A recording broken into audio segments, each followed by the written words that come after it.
Hi everyone, it's Jennifer Hoffman, and this is another video Q&A. This one's a little bit different because it actually involves some information that I shared on my Facebook page. A few days ago I wrote that I had received an unexpected refund check from a company that I had never made late payments to, and I was a little surprised. A lot of you commented and said that you had been also received unexpected checks, and that's really good. Somebody commented that they hoped that all the people who owed them money would start paying them back. And that piqued my interest because I thought there was a little more to that story than met the eye. So I wrote and said, do these people owe you money because you lent them money and didn't tell them when to repay you, or was the money a gift but you want to be repaid anyway? And she replied back and said, no, it was money for work. And that brought up an interesting kind of thought process for me, and then she said, well, the people were unscrupulous and they didn't pay me for my work.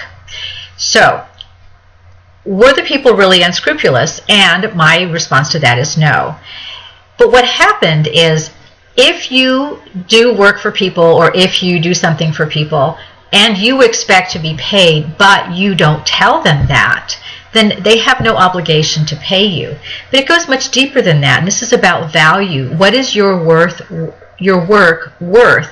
If you don't have a good sense of value about yourself and your work and what you expect to be paid for your work, then you can expect people to pay you because you haven't laid out those boundaries. Does that make them unscrupulous? Actually, no.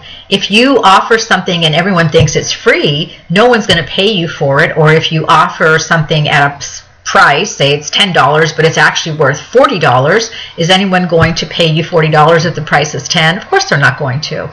So are the people unscrupulous? No, but if you believe that they are, then what that does to you is it makes you feel that I do work and no one pays me for it, or I'm going to do my best and I'm not going to get paid for my work.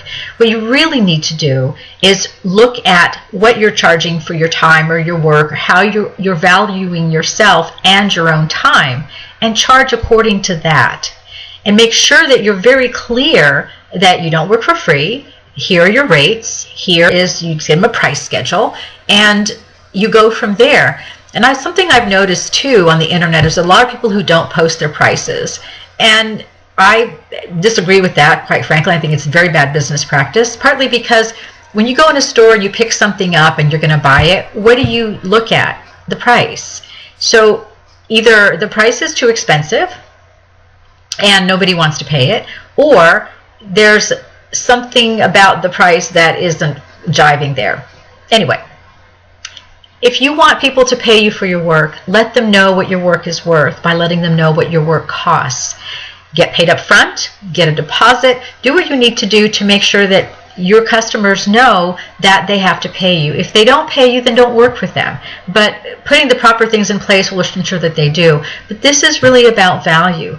Said if people think that if you don't value yourself, this goes well beyond work and money, but if you don't value yourself, other people won't value you either, because their value judgment of you is based on what you put out to them. And the more you value yourself, the more people can and will value you. I hope that was helpful. This is Jennifer Hoffman. Thank you for watching this video Q&A. For more information about me, visit enlighteninglife.com. See you on the next one. Bye-bye.